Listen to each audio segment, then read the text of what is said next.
kakak buka. Assalamualaikum warahmatullahi wabarakatuh. Waalaikumsalam warahmatullahi wabarakatuh. Gimana kabarnya hari ini? Alhamdulillah. Oke, jadi kita hari ini bakal ngadain yang namanya konseling kelompok. Jadi ada yang pernah konseling kelompok belum? Belum ya? Jadi ini pertama kalinya. Iya. Oke, jadi sebelum kita mulai konseling kelompok, alangkah baiknya kita berdoa dulu. Mungkin ada yang mau memimpin doa? Saya. Oke, silakan. Baik, semuanya sebelum kita memulai konseling pada hari ini, alangkah baiknya kita berdoa terlebih dahulu. Berdoa mulai. Sudah selesai. Oke, setelah berdoa, mungkin kita bakal perkenalan satu-satu, sebutin nama, hobi, sama cita-cita. Mungkin patah mengatakan tak kenal maka tak sayang. Mungkin boleh dimulai dari sebelah kanan kakak. Perkenalkan, dengan saya Suci Roda Fatina, mengenai saya masak, untuk saya dokter. Halo Suci. Halo, Suci. Oke, mungkin selanjutnya. Perkenalkan, nama saya Dinda Zulfatan Sabila. Hobi saya mengaji. Cita-cita saya ingin jadi polisi. Perkenalkan, nama saya Rizkina Rahmayanti. Hobi saya membaca. Cita-cita saya jadi dokter. Halo. Perkenalkan, nama saya Hana Sofia. Hobi saya menulis. Cita-cita saya menjadi guru. Perkenalkan, nama saya Taufik Aziz, hobi bermain, cita-cita pembisnis. Perkenalkan, nama saya Gusti Kamari, hobi mancing, cita-cita pelayaran.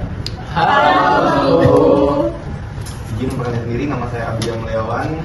Hobi saya nonton bola, cita-cita jadi polisi. Perkenalkan diri, nama saya Rustiani dan hobi saya menari dan cita-cita saya jadi pramugari. Oke, semoga cita-cita kalian dapat terkabul ya. Amin. Oke, untuk selanjutnya kita bakal ngadain yang namanya bimbingan dan konseling kelompok. Karena kalian baru pertama kali, jadi di sini kakak izinkan menjelaskan apa sih bimbingan dan konseling kelompok itu. Oke, jadi bimbingan konseling kelompok itu adalah proses pemberian bantuan kepada individu atau kalian, biasanya itu berjumlah 6-12 orang dalam suasana kelompok. Yang tujuannya itu untuk membantu anggota memahami diri, mengembangkan potensi, serta memperoleh informasi atau wawasan tertentu. Oke, jadi di sini kita bakal ngadain yang namanya bimbingan dan konseling kelompok dengan tema motivasi belajar. Oke, kakak punya pertanyaan nih. Kalau kalian lagi males belajar dan kurang dalam motivasi belajar, biasanya kalian cara ningkatin motivasi belajarnya itu gimana sih? Oke, boleh? Kalau mau saya dulu itu biasanya saya tuh kayak seringnya tuh kayak nunda-nunda utamanya tuh. Nunda-nunda itu jadinya kelepasan kayak main di gadget, di HP, main game. Jadinya kelepasan kayak setengah jam, 1 jam, jadinya lupa tugasnya tuh. Sampai di pas mau kumpul tugas baru dikerjain. Itu kayaknya udah. Kalau dari motivasi itu palingan kayak ningkatin kayak semangat kita tuh mau apa sih dulu gitu, kayak hadiah dulu baru kayak motivasi untuk belajar, bikin semangat gitu. Oke, good job. Ada lagi? Ya. Oke. Menurut saya tuh yang tentang diri sendiri, gimana sih, kenapa sih kita tuh harus belajar? Karena setiap pribadi kan pasti punya cita-cita kan, nah, jadi cita-cita itu sebagai acuan gitu. Kenapa kita harus rajin belajar gitu? Karena belajar itu kan jadi utama untuk kita sampai menuju ke cita-cita kita. Jadi karena ilmu tuh akan membantu diri kita untuk mewujudkan itu semua. Jadi terima kasih sudah menjawab. Jadi kalau lagi kalian lagi malas belajar itu butuh namanya motivasi belajar. Oke. Terus di sini kakak izin menjelaskan sedikit tentang tujuan dalam bimbingan dan konseling kelompok. Jadi tujuan dalam bimbingan dan konseling kelompok itu kan karena tema kita tentang motivasi belajar, itu tujuannya untuk membantu kalian meningkatkan semangat dan kesadaran pentingnya belajar untuk mencapai hasil yang baik. Oke, sebelum kita lebih lanjut lagi ke tahap inti, kakak punya ice breaking nih. Jadi ice breakingnya permainannya kayak gini. Kalau kakak bilang siang, tepuk tangannya sekali. Kalau kakak bilang sore, tepuk tangannya 2 kali. Kalau kakak bilang malam, jangan tepuk, tapi pelan, nggak ada suara. Ngerti? Oke, kita mulai ya. Jadi ini gunanya untuk melatih kefokusan kalian, untuk kita lebih lanjut biar kalian lebih fokus lagi. Oke, siang, siang, sore, malam. Oke, fokus ya. Siang, sore, malam,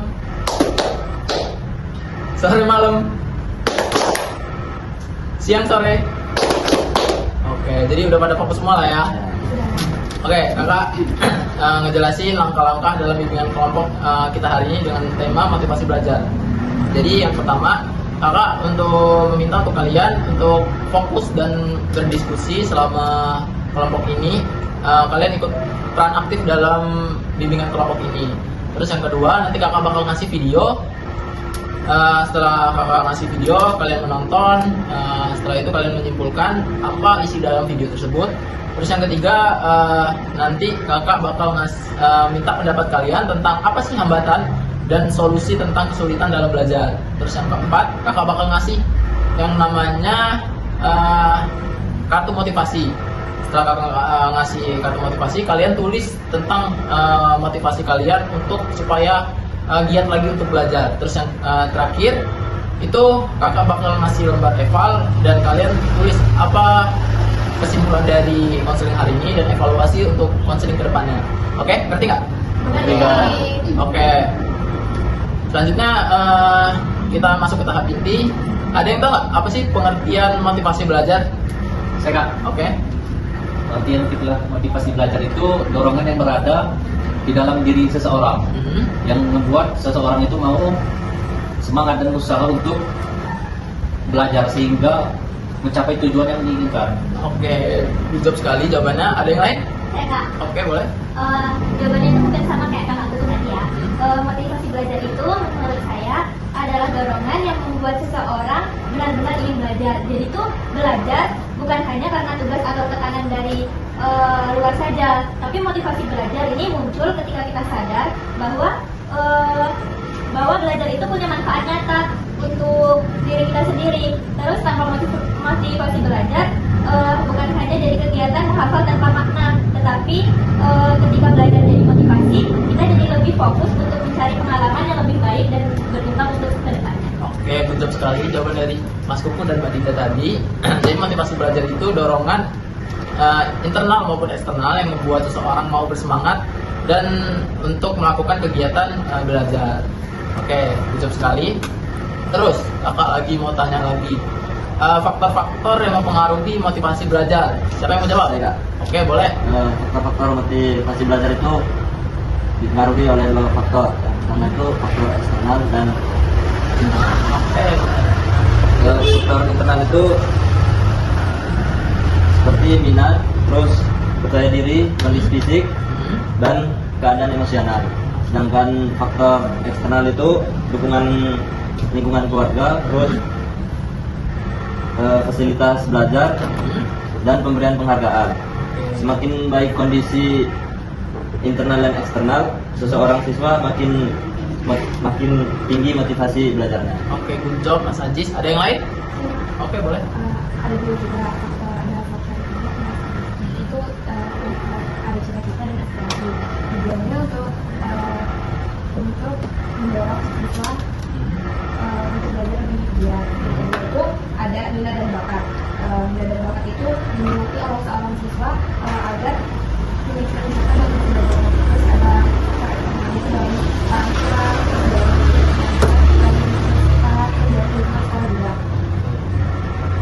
Jawaban yang sangat-sangat bagus dari Mas Ajis dan Mbak Suci tadi. Jadi faktor-faktor apa saja sih yang mempengaruhi motivasi belajar itu? Yang pertama itu ada dari faktor internal atau dalam diri kita sendiri. Jadi dalam diri kita sendiri itu rasa pengen tahunya kita tuh segimana sih terhadap minat, semakin tertarik kita pada suatu materi, semakin tinggi motivasinya untuk mengetahui tersebut. Yang kedua ada tujuan dan cita-citanya. Jadi kalian yang punya tujuan yang jelas biasanya lebih semangat untuk belajar. Terus kemudian Mbak Suci dan Mas Aris tadi menyebutkan faktor eksternal atau faktor dari lingkungan sekitar. Lingkungan sekitar itu banyak. Yang paling utama lingkungan sekitar dari keluarga. Dukungan orang tua, suasana rumah, dan perhatian itu sangat mempengaruhi untuk motivasi belajar. Terus ada dari sekolah, guru, terus pembelajaran. Kadang kan kalian kalau pembelajarannya guru dengan pembelajaran yang menarik, pasti kalian kayak seru nih pembelajarannya pasti kan. Terus dari teman, kalau teman yang positif terus ngajak kerja kelompok, ngajak PR bareng, itu makin numbuhin kita untuk motivasi belajar kita nggak sih? Kayak gitu. Oke. Terus ada di motivasi belajar itu ada ciri-ciri motivasi belajar. Ada yang tahu nggak apa sih ciri-ciri motivasi belajar itu? Oke, boleh. Ciri-ciri motivasi belajar itu yang pertama ada tekun menghadapi tugas. Jadi dia tuh merasa dapat bekerja lama tidak berhenti jika tugas itu belum selesai. Yang kedua itu minat dan antusias terhadap pelajaran. Dia tuh tanpa bersemangat hanya dan tertarik pada materi yang dipelajari.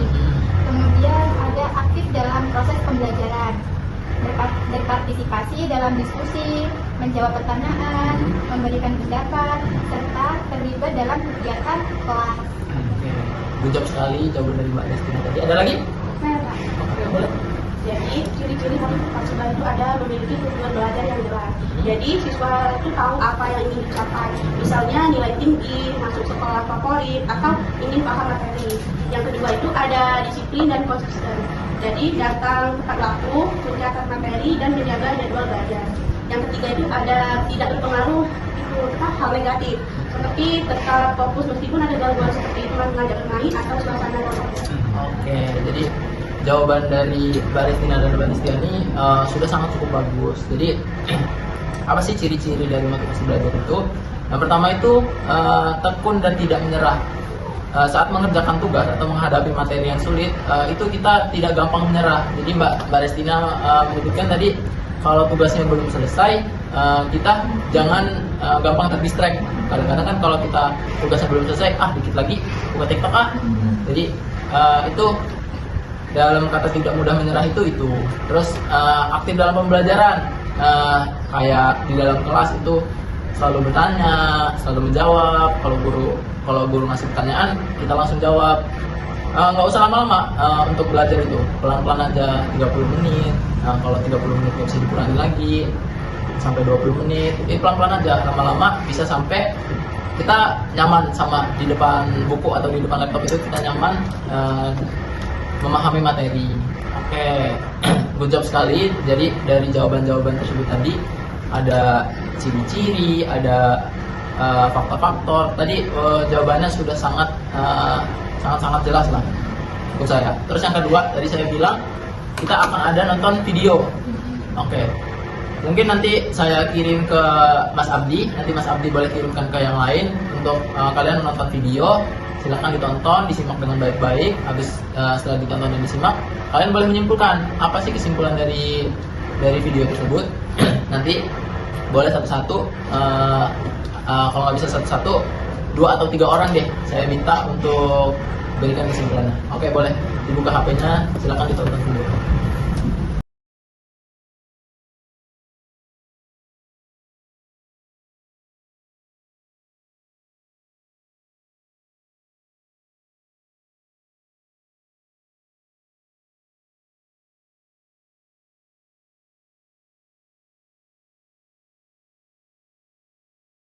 Oke, untuk nonton video mungkin kakak cukupkan. Gimana nih setelah menonton video tadi, dapat disimpulkan nggak apa yang bisa kalian ambil dari video tersebut? Mungkin ada yang mau menyampaikan? Oke, dari Mbak Dija dulu ya, sabar ya. Lanjut. Jadi kesimpulan yang saya ambil dari video yang kita tonton tadi, motivasi memiliki hubungan yang sangat erat dengan semangat belajar. Seseorang akan merasa termotivasi ketika ia memiliki keinginan dan tujuan tertentu yang ingin dicapai, tujuan tertentu yang ingin dicapai. Motivasi juga bisa muncul dari lingkungan sekitar, misalnya melihat orang-orang di sekitar yang bekerja keras sehingga membuat kita terdorong untuk melakukan hal yang sama. Selain itu, kita perlu memikirkan masa depan karena kita hidup di era yang terus berkembang dengan teknologi yang semakin tanpa batas ini. Jika tidak memiliki motivasi untuk belajar, kita bisa tertinggal dalam perkembangan tersebut. Oleh karena itu, motivasi menjadi bagian penting untuk mendorong kita agar terus berkembang ke depannya. Oke, good job sekali Mbak Dinda. Dari Mbak Dinda tadi, kalau kita nggak terus untuk belajar, kita bakal tertinggal dengan yang namanya teknologi. Apalagi dengan zaman sekarang, dengan perkembangan yang namanya zaman sekarang itu sudah ada yang namanya AI. Kalau kita tidak terus belajar, kita bakal ketertinggalan sama AI tersebut. Kita bakal ketergantungan sama AI tersebut. Oke, good job sekali Mbak Dinda. Ada yang lain? Oke, boleh Mbak Suci? Jadi yang tadi saya lihat, sejak apapun jangan pernah menunda belajar. Karena lama-kelamaan pasti nanti kedepannya bakalan kebiasaan untuk menunda. Oke, benar banget.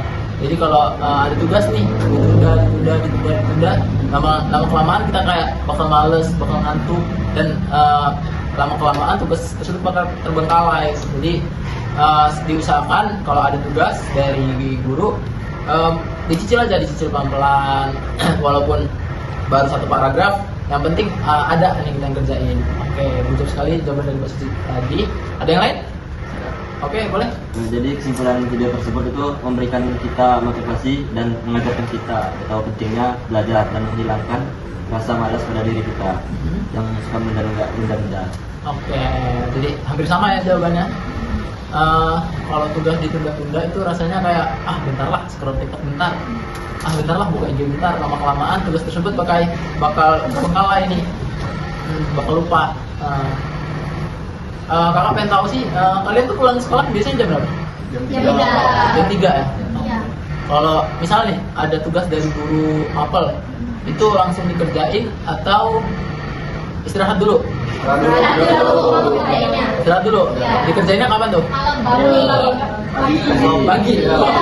Besok kan? Kadang kelas juga. Itu akibat dari nunda, akhirnya males, capek, tidur. Besoknya kita lupa kalau ada tugas dari guru. Besok baru kedabak kerbuk. Oh ini apa? Tugas apa? Jadi diusahakan untuk kedepannya kalian untuk tidak menunda tugas, karena kita bisa cicil pelan-pelan. Nggak harus langsung selesai, tapi coba pelan-pelan. Kerjain dulu 1 jam. Mungkin nanti sisanya bisa scroll TikTok. Nanti kerjain lagi, setelah scroll TikTok kerjain lagi. Mungkin nanti kedepannya bakal kayak gitu ya. Oke, nanti kakak bakal lihat progres kalian. Kalau kakak nemuin kalian masih ngerjain di kelas lagi, kakak tandain muka-muka kalian, kakak bakal hukum. Oke? Oke.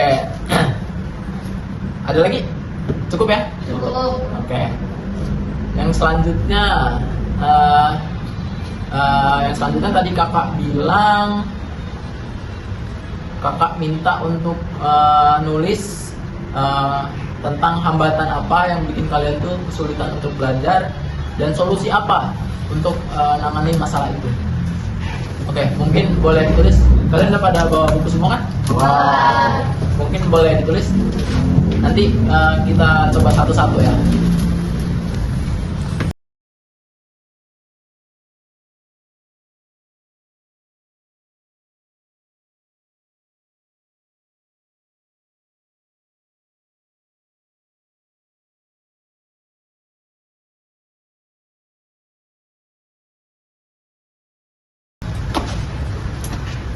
Oke, mungkin cukup ya.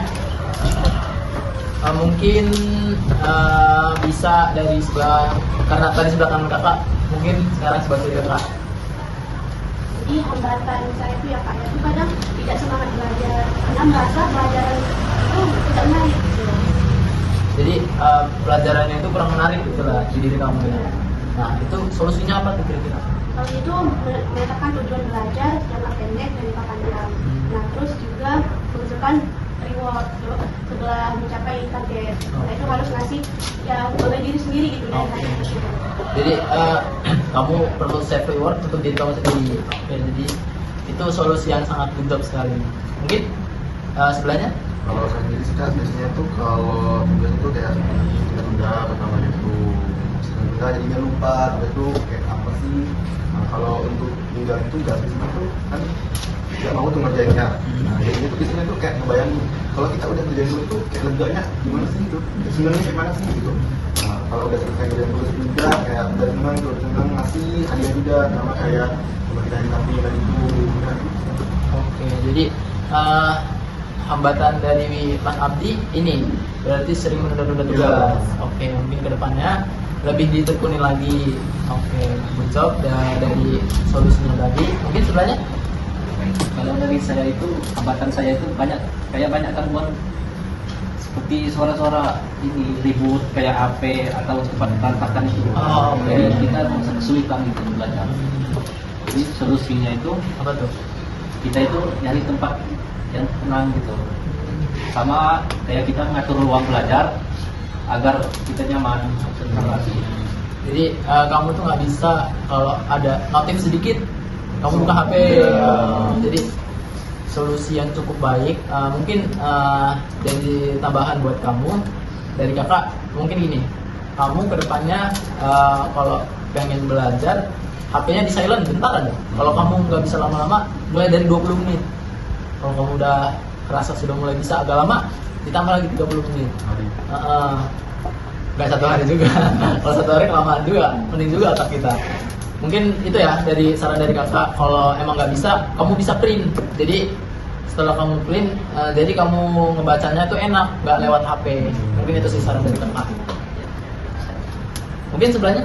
Hambatan saya saat belajar itu tidak percaya diri kak. Aduh, kenapa tuh nggak percaya diri? Percaya kak, stres juga. Oh, kira-kira apa tuh solusi yang tepat buat hambatan kamu? Ini cukup membangun kepercayaan pada diri saya sendiri kak. Kayak mana tuh?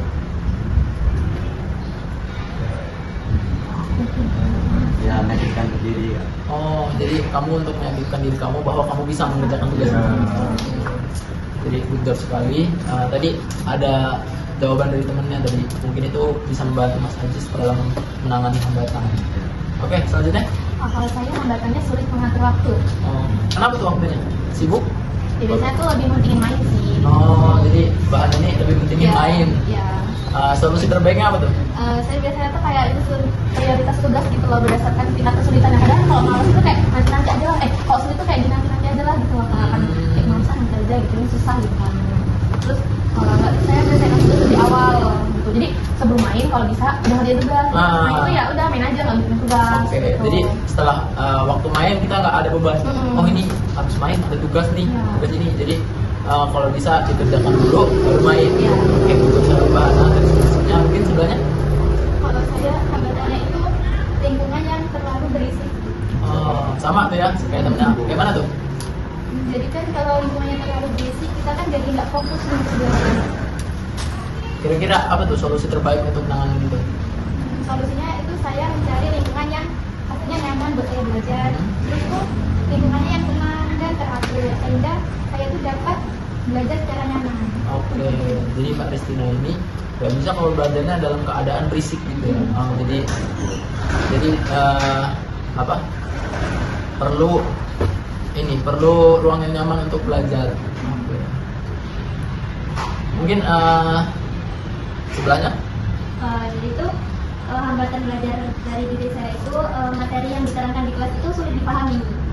Oh, jadi waktu guru jelasin, Mbak Dinda kurang paham. Iya. Kira-kira solusinya apa tuh, Mbak? Kalau menurut saya itu solusinya tuh kayak jadi materi yang diterangkan sama guru tadi dibagi jadi bagian yang kecil agar tidak terasa berat untuk dipahaminya. Jadi kayak buat catatan kecil gitu ya. Oke, jadi karena Mbak Dinda nggak bisa memahami materi, mungkin Mbak Dinda mulai dari hal-hal kecil kayak misalnya Mbak Dinda nggak suka sama guru itu, mungkin untuk lebih percaya lagi sama guru itu bahwa Mbak Dinda ini suka dengan pelajaran ini, walaupun sebenarnya Mbak Dinda itu nggak suka, tapi emang karena keharusan, jadi diharuskan Mbak Dinda itu harus suka. Gitu ya Mbak, saran dari kakak. Oke, mungkin yang terakhir. Kalau saya sendiri dari mana kondisi gitu, jadi kan kalau sendiri itu kurang kondisi karena berapa kondisi. Jadi solusinya itu karena kita harus punya tetap yang untuk bisa belajar itu agar bisa satu. Jadi solusinya tadi harus cari tempat yang nyaman gitu ya. Good job itu dari Mbak Suci. Setelah kakak dengar satu-satu, ada yang hampir sama malah ya. Ada yang hampir sama hambatan belajarnya dan solusinya itu menarik dari kalian. solusinya nggak monoton ke satu arah saja, jadi banyak arah yang bisa nentuin kemana sebenarnya saya yang bisa buat saya nyaman untuk belajar. Mungkin dari jawaban teman-teman tadi, solusi dari teman-teman tadi dan hambatan-hambatannya, kalian bisa pelajari. Kalau kalian lagi menghadapi hal itu, dengar kata temannya tadi, solusinya apa yang bagus ya. Kira-kira kalau kurang paham sama materinya apa ya? Oh iya, Mbak Dinda udah jelasin kemarin. Kira-kira gitu. Oke, kita next ke yang selanjutnya ya. Oke, kakak tadi minta untuk ini apa, buat kata-kata motivasi belajar. Oke. Kira-kira udah ada yang tahu menulis apa? Udah siap. Oke, kakak bakal ngasih satu lembar ini. Nanti kalian boleh isi kata-kata motivasi dan apa sih arti motivasi tersebut untuk diri kalian. Oke, dapat dipahami? Oke. Oper ke temennya.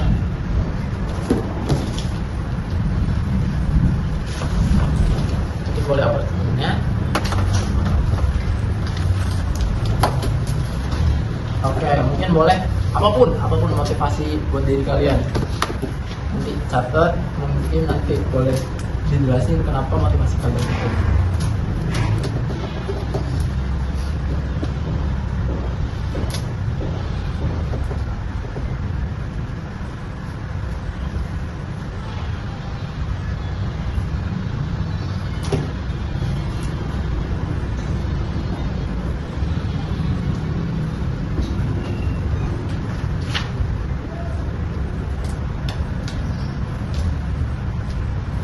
Oke, Mbak Suji udah?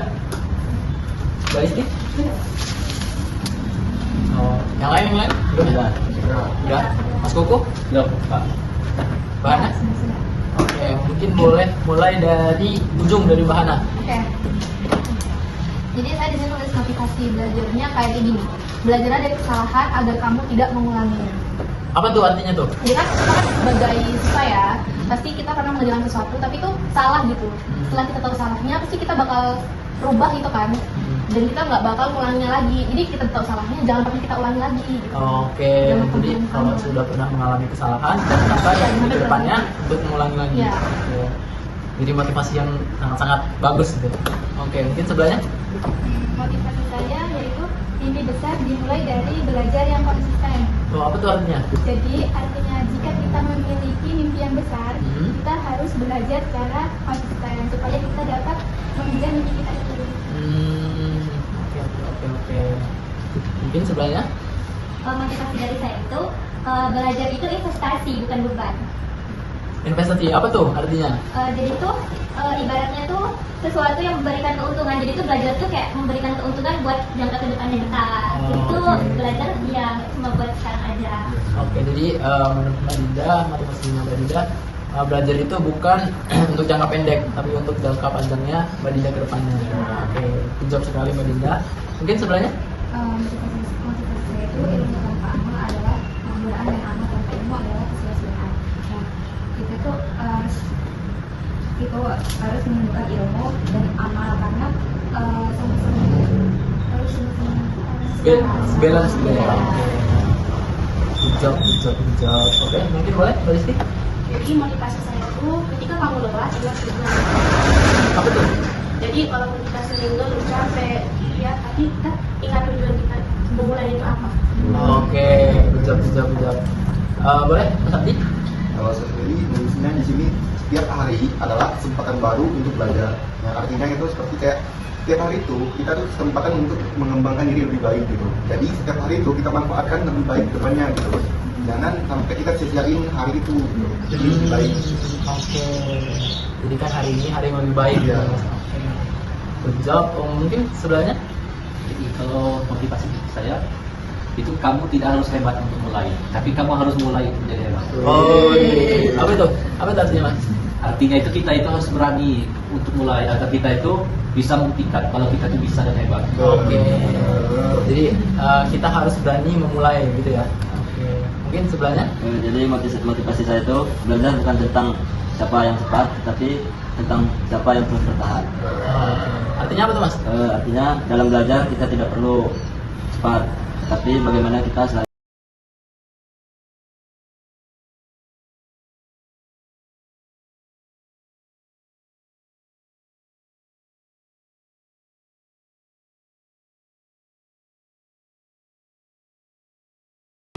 Oke, tepuk tangan dulu untuk hari ini. Jadi motivasinya sudah sangat hebat sekali. Mungkin setelah kalian menulis kata-kata motivasi ini, tanamkan dalam hati kalian apa yang sudah kalian tulis, kan kalian sudah tahu apa arti dari motivasi tersebut. Mungkin setelah ditanamkan di hati, mungkin kalau kalian boleh tempel di dinding kamar atau di pintu kamar. Buat kalau kalian suatu saat lagi malas untuk belajar, mungkin kalian bisa lihat kata-kata motivasi kalian yang udah kalian buat sendiri. Jadi waktu kalian lagi malas, coba untuk belajar pelan-pelan, untuk belajar ke depannya buat jadi yang lebih baik lagi.